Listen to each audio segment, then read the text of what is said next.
तारीख थी 7 मई 2025। किसी को कोई खबर नहीं थी कि अगले 1 मिनट के अंदर क्या होने वाला है, और अगले कुछ ही सेकंड्स के अंदर पूरे पाकिस्तान के अंदर अलार्म बजा दिए जाते हैं और लोगों को ऐलान के जरिए बताया जाता है कि कोशिश करें अपने घरों में ही रहें। एहलियाने मोहल्ला अपने बच्चों को, अपने बुजुर्गों को लेकर अपने घरों को लॉक करके ऊपर रोड वाली तरफ चले जाएं। तो उनको रात को 1 बजे पता चलता है कि इंडिया ने पाकिस्तान के ऊपर हमला कर दिया है। Indian military strikes on Pakistan. खबर है बहावलपुर से, जहां 4 खौफनाक धमाके सुनाई दिए गए हैं।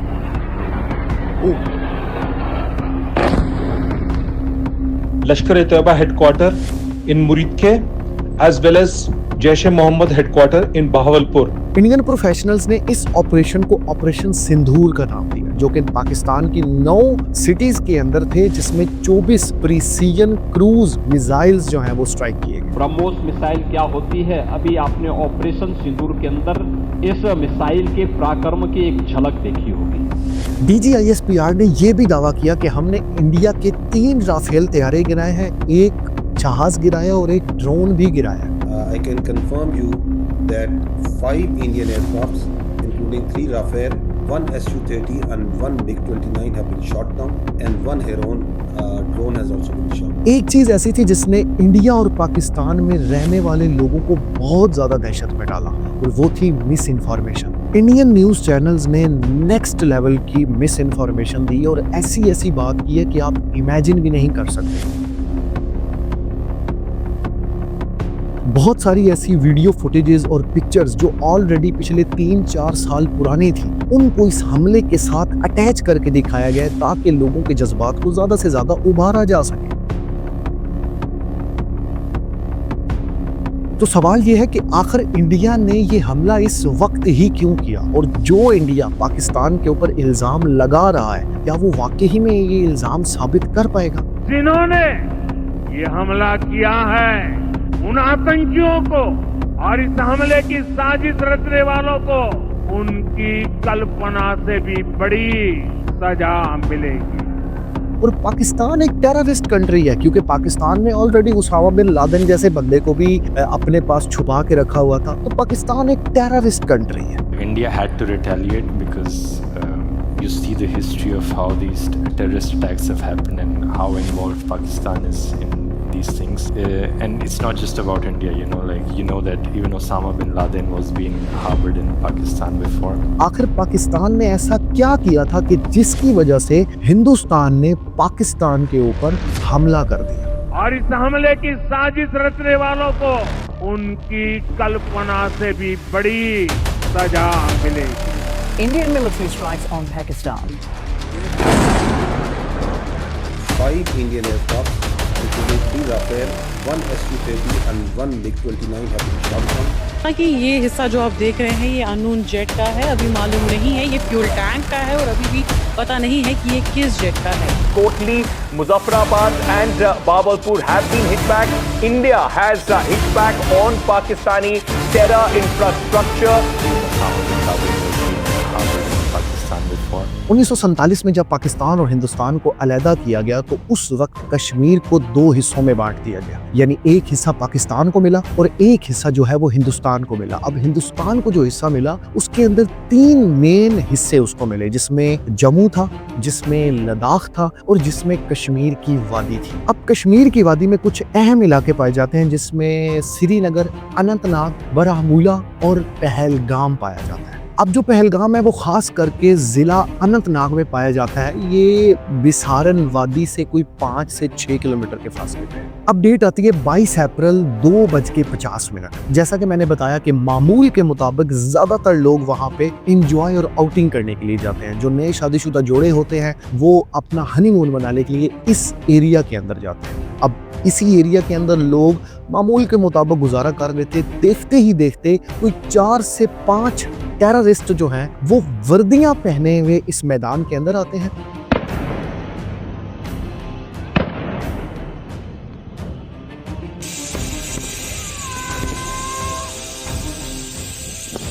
लोगों को साइड पे करते हैं और उनके शनाख्ती कार्ड जो होते हैं उनको चेक करना शुरू कर देते हैं और उनसे पूछते हैं कि तुम हिंदू हो या मुसलमान हो। इवन उनके कपड़े उतार के, शलवारें उतार के देखा जाता है कि ये मुसलमान है या हिंदू है। ये जो भीड़ सब है प्रेशर, आप टेंशन मत लो, मेरे बेटे का बच्चा लो, हम बचा देगा, कोई बात नहीं भाई।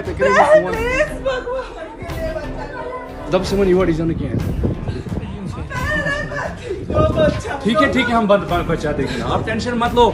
उनमें जितने भी हिंदू होते हैं उन सबको मार दिया जाता है और ज्यादातर मर्दों को ही मारा जाता है, औरतों को छोड़ दिया जाता है। साइड में था एक इंसान है, उसने उसको गोली मार दी यहाँ पे, उसने बोला कि ये शायद मुस्लिम नहीं है, उसने उसको गोली मार दी। इन मारे जाने वाले लोगों में एक इंडियन लेफ्टिनेंट वने नारवाल भी थे और उनकी बीवी हिमांशी नरवाल भी थे। उनकी नई नई शादी हुई भी थी। वने कहते हैं कि मैं खड़ा हुआ हूँ और वो दहशतगर्द मेरे नजदीक आया और उसने मुझसे आके ये पूछा कि तुम हिंदू हो या मुस्लिम हो। तो उसने कहा है कि मैं हिंदू हूँ। तो वो कहता है कि गले, सीने और रान के अंदर 3 गोलियां मारी। साइड में था एक इंसान है, उसने उसको गोली मार दी यहाँ पे, उसने बोला कि ये शायद मुस्लिम नहीं है, उसने उसको गोली मार दी। जो उनकी वाइफ थी हिमांशी नरवाल, उसने अपने शोहर की लाश के पास बैठ के गम का इजहार किया और उसकी वीडियो सोशल मीडिया पे वायरल हो गई। हिमांशी नरवाल अपने शोहर की लाश के पास बैठ के 1.5 घंटे से ज्यादा इंतजार करती रही और उसकी ये वीडियो वायरल होगी। और जब वीडियो वायरल हुई तो आप सुन सकते हैं कि वो अपने मुंह से ये अल्फाज ले रही है कि मैं 1.5 घंटे से ज्यादा इंतजार करती रही, लेकिन कोई सिक्योरिटी सिस्टम या कोई सिक्योरिटी एहलकार नहीं आया। अगर वो आ जाते तो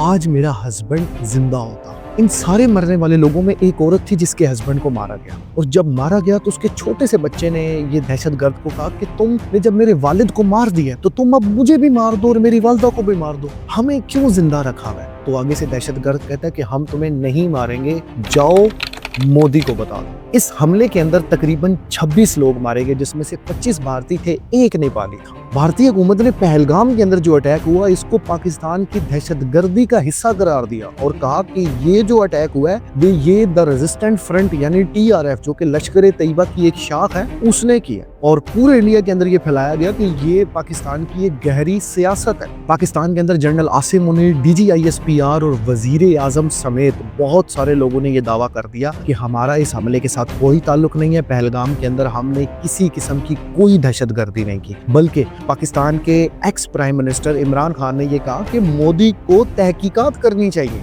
जबकि वो पाकिस्तान के ऊपर इल्जाम लगा रहे हैं। पूरे सोशल मीडिया के ऊपर ये चीज़ वायरल की जाती है कि हम पाकिस्तान को जवाब देंगे, हम पाकिस्तान को जवाब देंगे।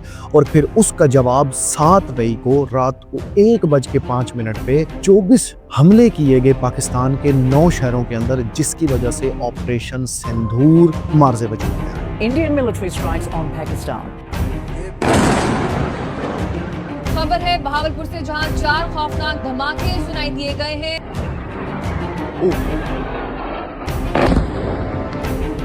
इंडियन न्यूज चैनल जिस तरह से पाकिस्तान को एक टेररिस्ट क्लेम कर रहे हैं और कह रहे हैं कि पाकिस्तान ने ही ये सारा हमला किया। चले अगर हम 1 मिनट के लिए मान भी लेते हैं कि वो जो 4-5 टेररिस्ट थे वो पाकिस्तान ने ही भेजे थे, तो एक सवाल सिर्फ कि जिस जगह पहलगाम के अंदर ये हमला हुआ है वहां से इंडियन आर्मी बेस बहुत नजदीक थी। तो सवाल ये है कि ये टेररिस्ट आके चले भी गए, आप लोगों को पता ही नहीं चला। हिमांशी नरवाल 1.5 घंटे तक ये कहती रही कि कोई सिक्योरिटी एहलकार नहीं आया। और सबसे जरूरी चीज, आप लोगों की सरहदें इतनी घटिया हो चुकी हैं कि आप लोगों को पता ही नहीं है कि कोई इंसान, कोई टेररिस्ट आ भी जाता है, चला भी जाता है और आपको पता तक नहीं चलता। कैसे हो सकता है ये चीज? हक तो यही बनता था कि नरेंद्र मोदी और अमित शाह जब पहलगाम पहुंचे तो वहां पे पूरे एरिया की तहकीक करते और साबित करते कि जो टेररिस्ट थे वो पाकिस्तान से ही आए थे। और अगर वाकई ही में पाकिस्तान का कसूर साबित हो जाता तो उसको इंटरनेशनल लेवल पे सजा दी जाती कि इसने अक़वाम मुत्तहिदा के कानून की खिलाफ वर्जी की। लेकिन बात टोटली डिफरेंट हुई। जो नरेंद्र मोदी है उसने ये कह दिया कि ये सारा हमला ही पाकिस्तान ने किया और उसके बाद जातिवार यानी हिंदू और मुसलमान को लड़वाने की कोशिश की कि पाकिस्तान एक मुसलमान कंट्री है और उसने हिंदुओं को ललकारा है, यानी वो हिंदू और मुसलमान के जज्बात को उभारा गया। 29 अप्रैल से लेके 6 मई तक मोदी जो है वो हाई लेवल की मीटिंग्स करता रहा और वो फुटेजेस जो है वो पूरे वर्ल्ड में शेयर करता रहा और ये कहता रहा कि हमने अपनी तीनों सिक्योरिटीज फोर्सेस को अलर्ट कर दिया है कि पूरी आज़ादी के साथ हम हमला करेंगे पाकिस्तान के ऊपर। इस ऑपरेशन के अंदर जो लोग सर-ए-फहरिस्त शामिल थे उसमें नरेंद्र मोदी, राजनाथ सिंह, अजीत डोवाल और विक्रम मिस्री थे।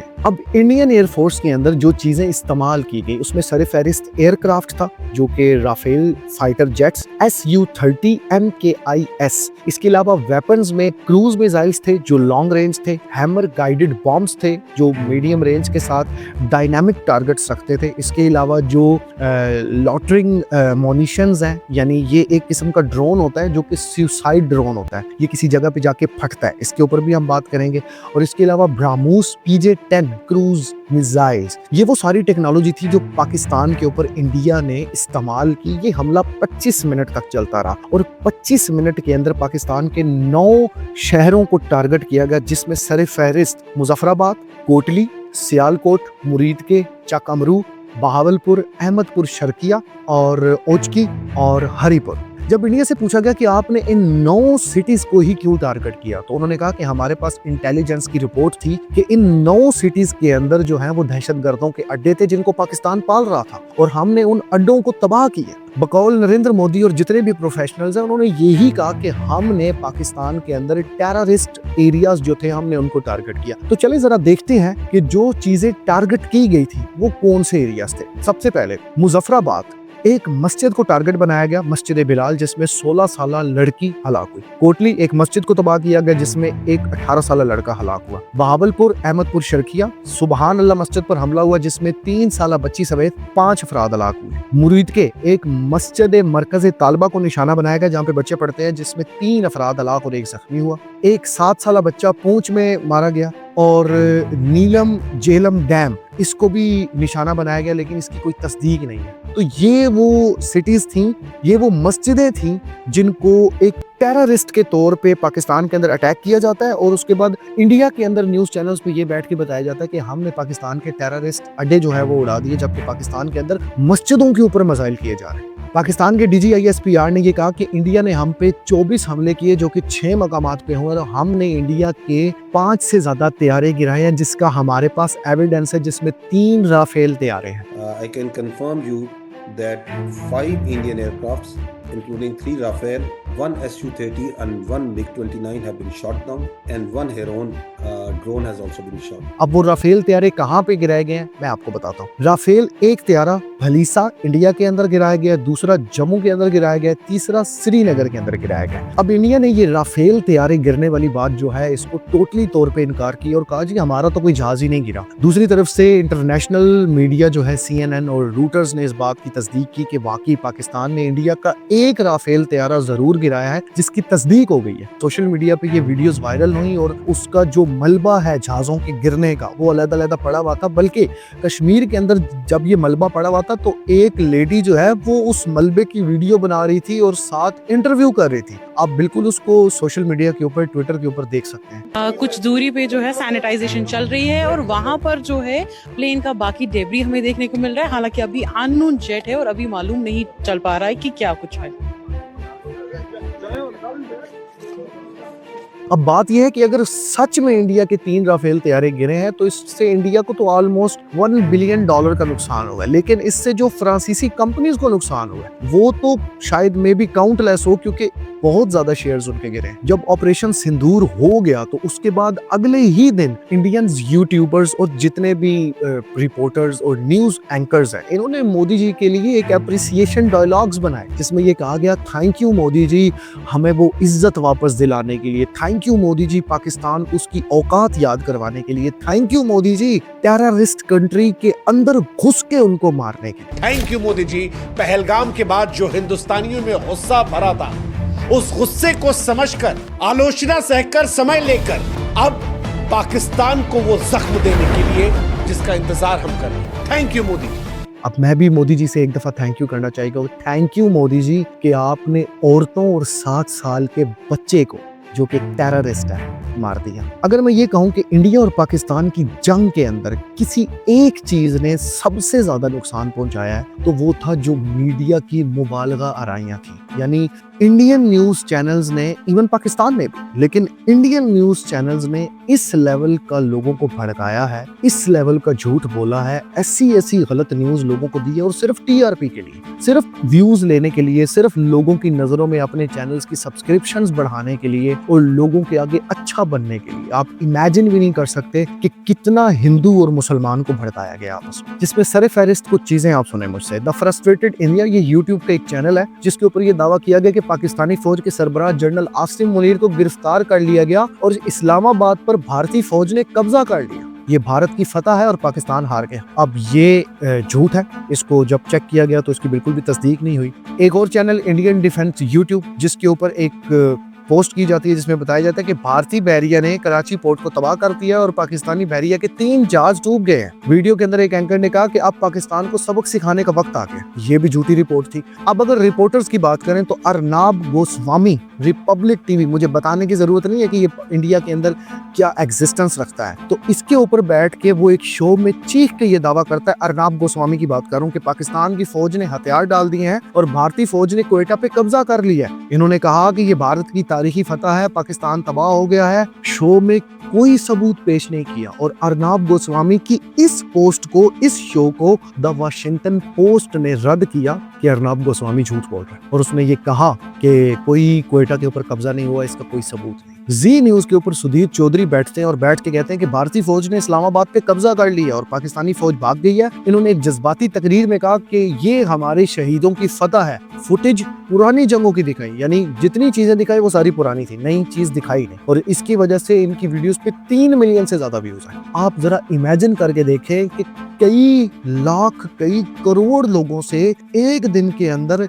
इंडियन मीडिया झूठ बोल रहा था, और मैं हैरान होता हूँ कि लोग देख भी रहे थे और लोग मान भी रहे थे उस चीज को। देश का नंबर 1 चैनल कल हम लोगों से झूठ बोल रहा था। देश का नंबर 1 चैनल हम लोगों के इमोशंस के साथ खेल रहा था। आप सोच के देखें कि इससे ज्यादा और बेइज्जती क्या होगी कि इंटरनेशनल मीडिया इस चीज को क्लेम कर रहा है कि हिंदुस्तान के अंदर जो न्यूज चैनल है वो झूठ फैला रहे हैं। False claims circulating online on news outlets in India stoke the fires of an information battle.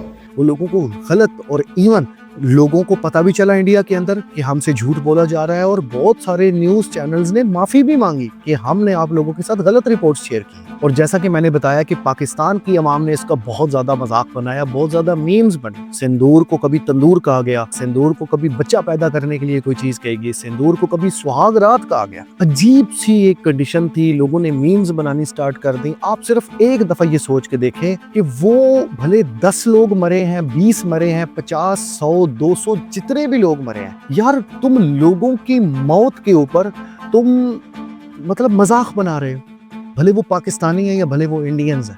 अगर यही मौत खुदा न खास्ता तुम्हारे घर में होती तो क्या तुम उस टाइम पे मीम्स बनाते? क्या तुम उस टाइम पे ये सारी चीजें करते?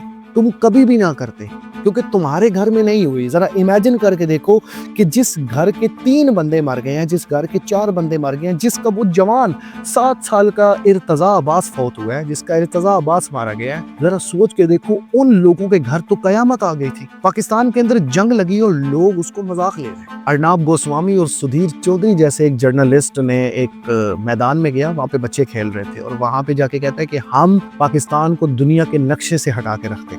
वहाँ पे एक लड़का खड़ा होता है जिसका नाम होता है मोहम्मद कैफ, और मोहम्मद कैफ उसे कहता है जरा हटा के तो दिखाओ। वो कहता है कि हिंदुस्तान जिंदाबाद, तो वो कहता है हिंदुस्तान जिंदाबाद। वो कहता है पाकिस्तान जिंदाबाद, उसने कहा पाकिस्तान जिंदाबाद, पाकिस्तान जिंदाबाद जिंदाबाद। तो वो आगे से कहते हैं यार तुम्हें शर्म नहीं आती कि तुम इस तरह से ये चीज हिंदुस्तान के अंदर रहते हुए तुम पाकिस्तान का साथ दे रहे हो? तो वो आगे से कहते हैं तुम्हें शर्म नहीं आती कि तुम ये जो हिंदू और मुसलमान को आपस में लड़वा रहे हो? आपको थोड़ी सी भी शर्म नहीं आ रही कि भारत देश में रहने के बावजूद आप पाकिस्तान का समर्थन कर रहे हो कि कैसे खत्म होगा पाकिस्तान? अच्छा, आप ही न्यूज बना रहे तो आपको शर्म नहीं आ रही कि क्या न्यूज बना रहे हो?